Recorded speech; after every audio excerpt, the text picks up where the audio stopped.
Hey everyone, welcome to Two Car Pros. My name is Ryan and today we are continuing our how to build a Ford 3-valve 5.4 liter engine. So this guide is showing you every single nut and bolt on how to fully disassemble and put back together one of those Ford 5.4 liter 3 valves that have a bit of a reputation on the internet.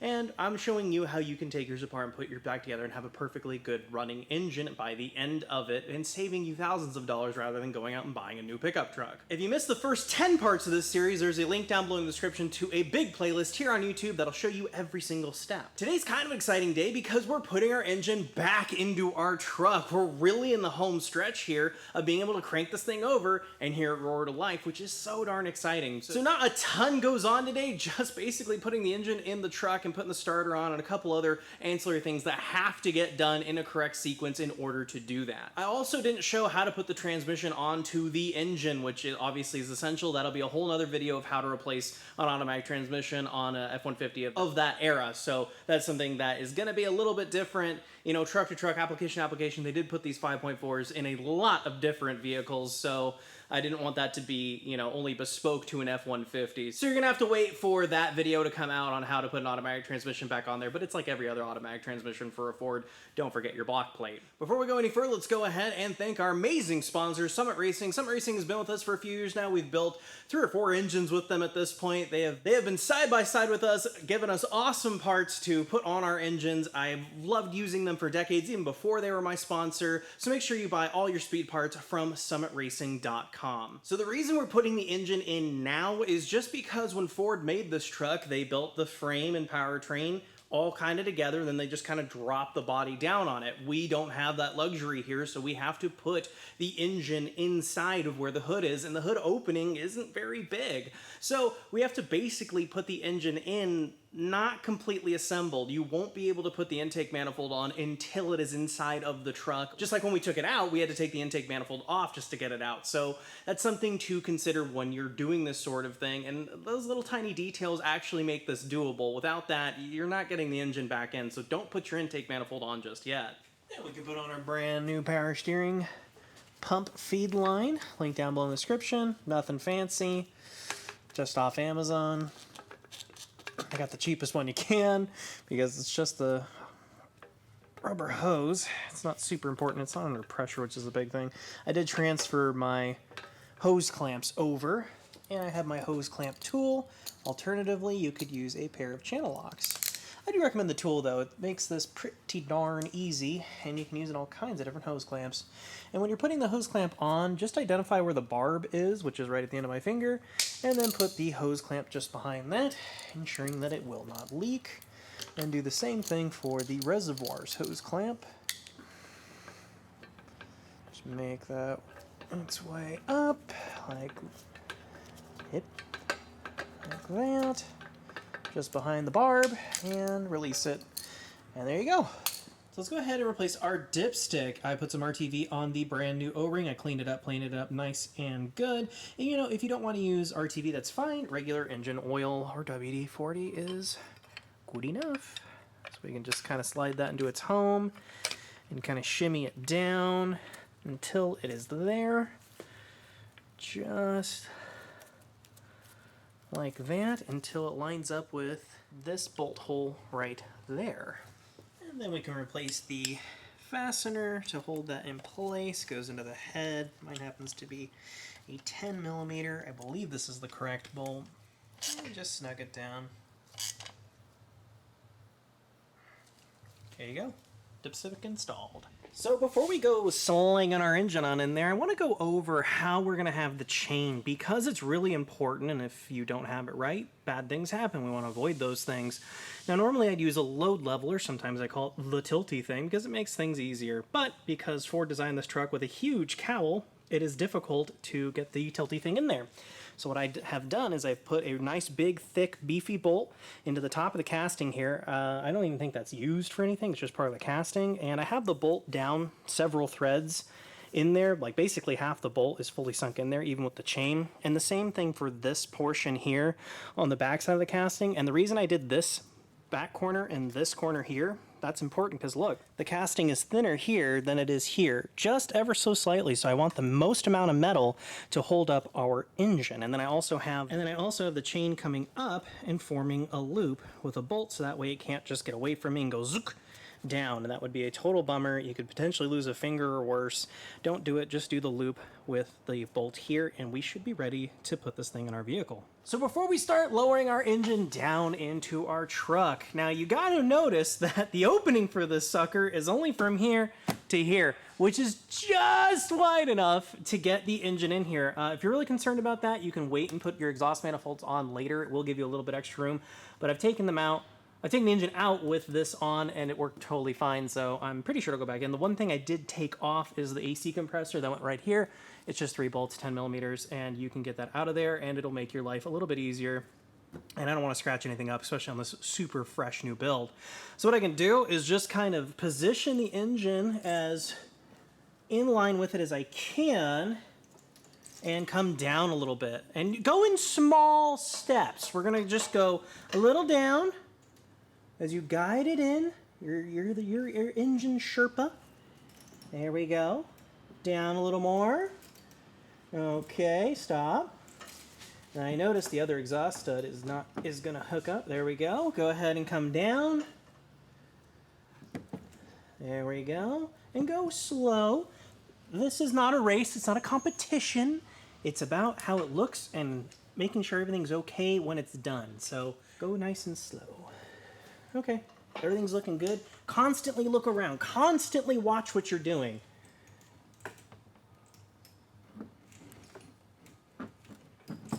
Stop. There we go. Actually, we can bring the whole engine backward just a skosh. There we go. That looks very nice. Oh, we're almost home free. Go down. And it's a little bit of a dance, you know? And if it's not going down, you can stop lowering it and just double check and come and go back up if you need to. We don't, but you can if you need to. And keep going. Oh yeah, we're cruising. Making sure, and at this stage when it's like kind of half in, half out, look around the engine. Make sure you're not pinching anything, because the weight of the engine's about 500 pounds or so, and it can just pinch off lines, it can pinch off electrical. Be methodical. So now we can look around again, make sure it's not going to pinch anything or get in the way of anything else, and we can go ahead and kind of guide her in. See how it's not hung up? I can kind of jiggle it still. So we're going to go ahead and lower it down. Keep going. Looking good. Looking good. Keep going. All right. I'm thinking a little more. So just keep coming down nice and slow. Slow wins the race. There we go. Okay, at this point we can stop and push our engine backward a little bit. There we go. Now remember, it's going to be a little snug, and things are going to bonk and bump. It's okay. Okay, so we can kind of guide it back where we want it, making sure we don't ruin our heater core hoses. There we go. Okay, back further. Can we get any further back? No, I think we need to come down. So you see that little groove down there? That is where you're aiming the 2 threaded studs that come off of the passenger side engine isolator. The driver's engine isolator is just a big hole and it lines up with a bolt. But this one, it really has to be lined up right there, and there's another one on the, depending if you have 4-wheel drive or 2-wheel drive, this is a 4-wheel drive truck, so it's a little harder. But that is basically what you're aiming for, and this is looking really nice. On the driver's side, for 4-wheel drive at least, see that hole? That needs to line up with this one, and there's a little peg in the bottom of the engine isolator that goes in right there. So that is kind of what you're aiming for as you're coming down and back into the cowl with the engine. Okay, so we're gonna go ahead and come down. Just keep an eye on the threads, making sure that it's gonna sit where it needs to. It needs to come my way just a skosh. There we go. I felt it go in its slot. So come down. Okay, so we can keep our eye on the engine mount, but you can see a little bit easier. Kind of guide it in. Oh, it's in its slot. Keep going. Ooh, that felt nice. There you go. It installed itself. Nice. So now that we are slotted in our correct positions for our engine mounts, I went ahead and went around, rechecked everything and checked everything again so it can sit down without pinching anything and in its right spot. We can let it down fully. And it should sit for us. Yeah, like that. Nice. So now what I can do is reach in there and get our chain off our hook, give our crane a couple pumps, and get that guy out of there. We don't need him anymore. Nice. I know it didn't really look like it, but that engine's basically installed. It's almost running. You can hear it already. So now we can take a look at our passenger side engine mount, and you can see these threaded studs that are on our passenger side in that slot I was pointing to earlier. It looks like they are in their home, and I can tell because it might be a little tough to see on camera, but there's a little bit of a witness mark here, aligning it all the way to the passenger side, which is the way my truck wants to be. Your truck might be different, so look for that witness mark. But if you don't have a witness mark or can't find one, I'm pretty sure they're all gonna be all the way to the passenger, and we can put this little bracket here that actually created that witness mark and the two nuts. And I just have my stock ones. I didn't really want to get replacement hardware because this hardware is fine. They're 21 millimeter. And then I'm just going to use my 1/2" impact to tighten them up.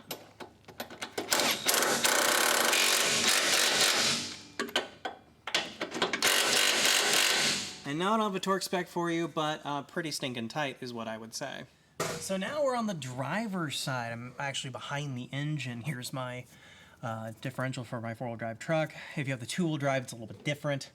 I've already gotten my bolt in because it's a little fiddly to get it in there. The newer made mount stuff aren't made exactly right, so it took me a little bit of kind of wiggling to get that guy in there and started. Also, I want to point out that our little stud down here, I guess you'd call that, is in this hole, and the main hole is lined up. So I'm going to grab my 24 millimeter socket and try driving that in.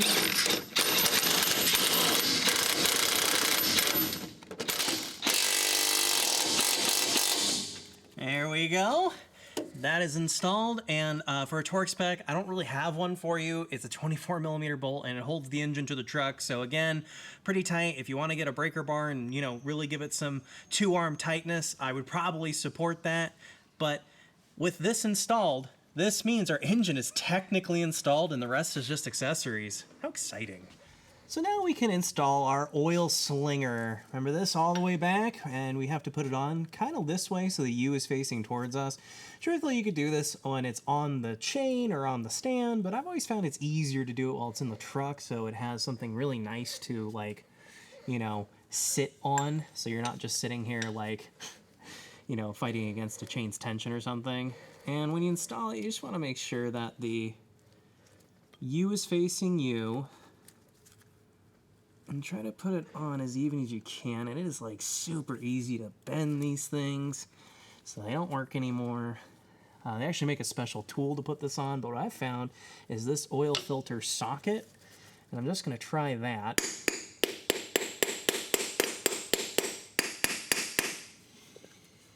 And see, it's a little off, so I'm going to try hammering at this.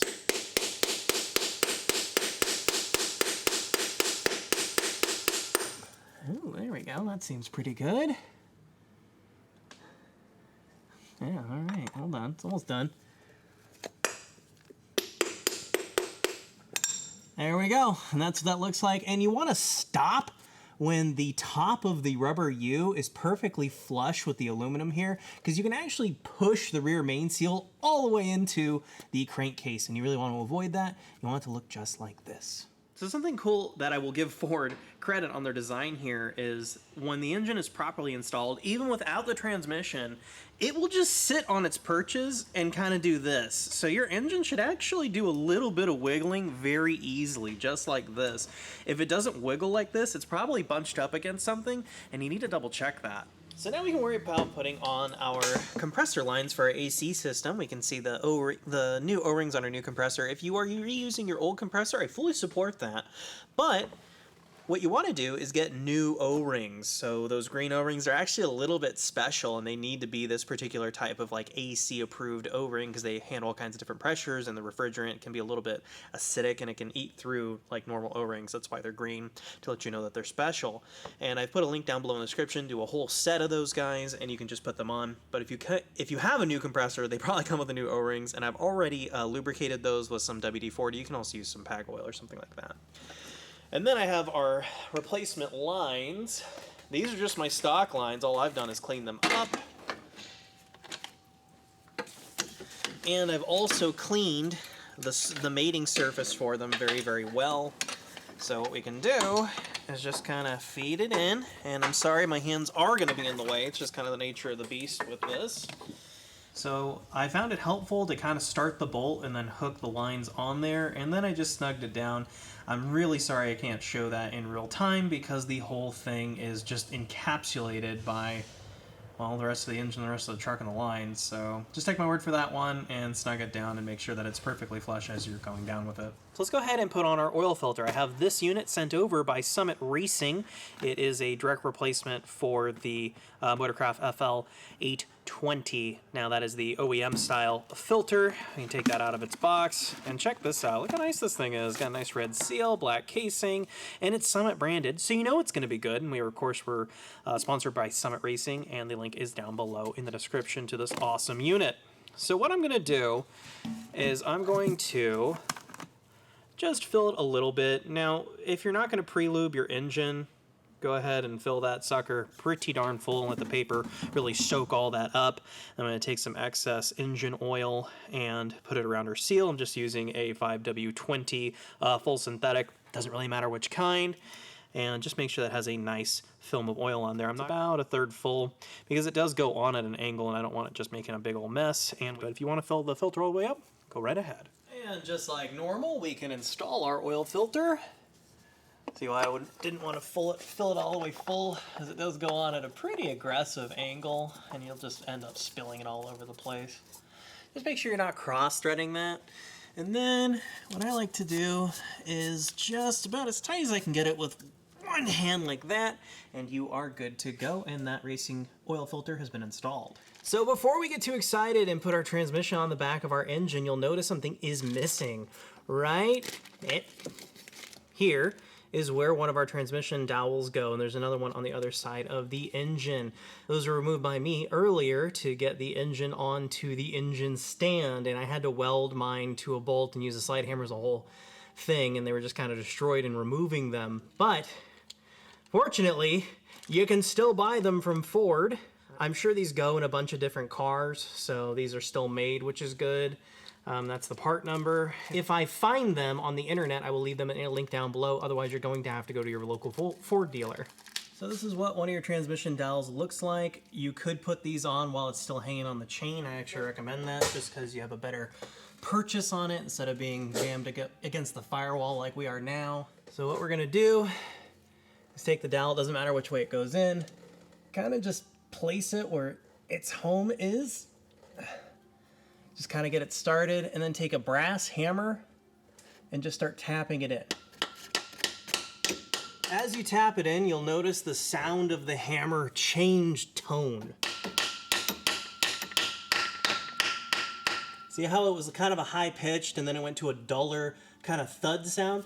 That means that the dowel has been sunk successfully all the way into the block. It's not going to go any further, so stop hammering it. And go ahead and do the exact same thing to the other transmission dowel on the passenger side of the engine. So before we put our transmission in, because this is a Ford, a really good rule of thumb with pretty much every Ford that I can think of requires a block plate or a spacer plate. And there is nothing more frustrating than putting this whole thing back together and then finding this somewhere. So it goes on like that, just like that, and now we can put our flex plate on. So now we can replace our flex plate. Now I've already inspected my old one, and I think it's gonna be just fine. I don't think I need to buy a new one. And what I'm referring to is the teeth on the ring gear are all nice and pointy and are going to work for us. If these are like really rounded or chewed up, just go ahead and get a new flex plate. They're not crazy expensive, but you know, mine is gonna work just fine, and it only goes on one way with the dish part kind of facing this way, and then just rotate it around. See how some of the bolt holes line up, but not all of them. So just keep rotating it until every single bolt hole lines up. That's not it. That's not it. That's it. So that's pretty easy, and I'm just gonna put one bolt in for right this second so it doesn't fall on me. Now what we can do is grab our other bolts, and I'm gonna use some red Loctite on all of my threads. So just go ahead and apply some.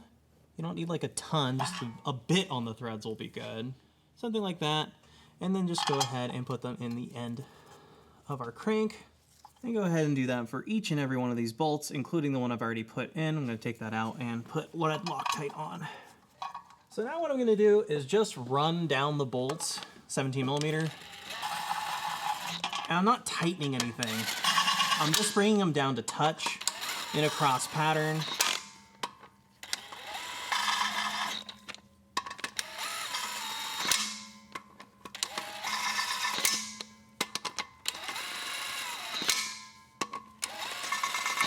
There we go, now we can grab my torque wrench. So in order to tighten these bolts down, because they're on pretty good, if you try to torque these down, it's just gonna rotate the engine over. So what I have here is a flywheel holding tool or flex plate holding tool, just holds onto the ring gear. And I'll leave a link down below in the description of one of these. Alternatively, you could have somebody hold the front end of the engine on the harmonic damper bolt. But I have this tool, so I'm going to use it. So you just affix it to the ring gear, just like that, on the opposite side of you. You can have somebody hold this, or you can just do it yourself. It's not impossible. So we're going to load our torque wrench up to 59 foot-pounds and tighten it down in a cross pattern.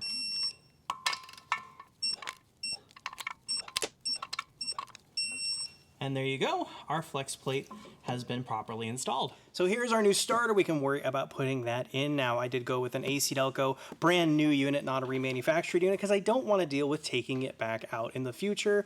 And honestly, the new ones are the way to go if you ask me. And I think it's going to look really snazzy. I couldn't find any other ones that I liked from a reputable brand, so I went with AC Delco, and I think it is going to be a really nice unit. And it, oh man, that is really nice. Check that out. It's absolutely gorgeous and should work perfectly for our application. Now, I want to show you guys something real quick. I have right here a perfect extension that is basically the perfect length of the starter. And I have that so that way when I'm working on the top bolt, I can do it just by feel. I can reach up there and just use this to put that on. Here are the bolts that affix it to it. The one with the stud I'm going to be putting on the bottom, and the other two are going to go here and here. So we can go ahead and install our brand new AC Delco starter, and the link is down below in the description for that. So we can grab our starter and kind of orientate it to the 3 bolt holes that are lined up and kind of fish it through. I do apologize, my hands are going to have to be in the way. They haven't invented invisible hands yet. Trust me, when they do, I'll buy a set. There we go. Line it up so the 3 bolt holes match up. That looks pretty good. Got the bolt with the stud on it. I'm just gonna put that one in the bottom because that's where our ground is gonna go. So now we're on the back side of where the starter mounts, and I'm sorry, there's absolutely nothing I can do to show you the bolt that is up there, the hard one to get. All I can tell you is I used a 4-inch extension and like a 2-inch extension on a 13 millimeter socket and kind of came up the back here and came all the way around like this. And it just took trial and error of like 13 different socket types to get onto that bolt way up there. There's nothing I can do. You can't see it. So I hope you'll just take my word on it. And I don't have a torque spec either. It just tightens fine. So then I can do this middle one that you can actually see if my hands aren't in the way. Just 1 arm tight will be sufficient. There we go. And then we're going to need a deep well for the stud one on the bottom, the easy to see one. There we go. Starter installed. Now we just need to hook up the electricity to it. So I've already taken the lock, washer, and nut off the main power feed for the car, Don't worry about this one, leave that one how it came, and I've also taken off the little one for the trigger wire.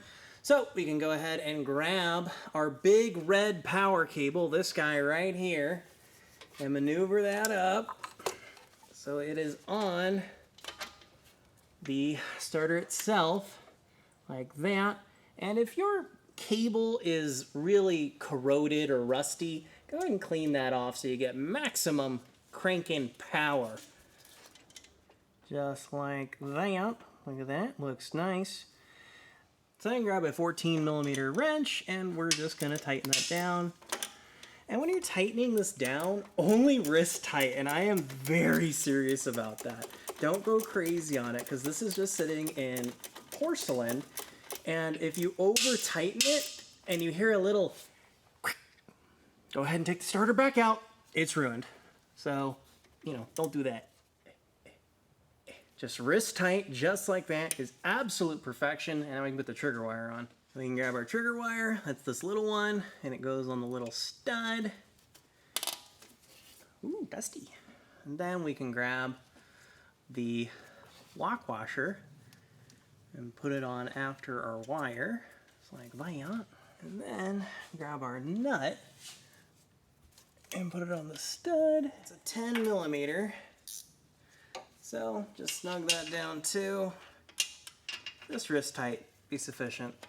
It's a really low torque figure if you really can't get it. Just, wrist tight is perfectly good. So that is how to put your engine back in your truck and get it kind of more assembled so we can start the darn thing. And I am just on pins and needles to hear this thing run. I'm excited to get my pickup truck back. There has been a few times I've really needed it, and I've had to borrow other people's, and I don't like doing that. I want my truck back. If you found this video series or this video in particular helpful or interesting, please consider liking the video or even subscribing. It really helps the channel out. Thanks again for watching. Thank you Summit Racing for sponsoring this video, and I'll see you next time.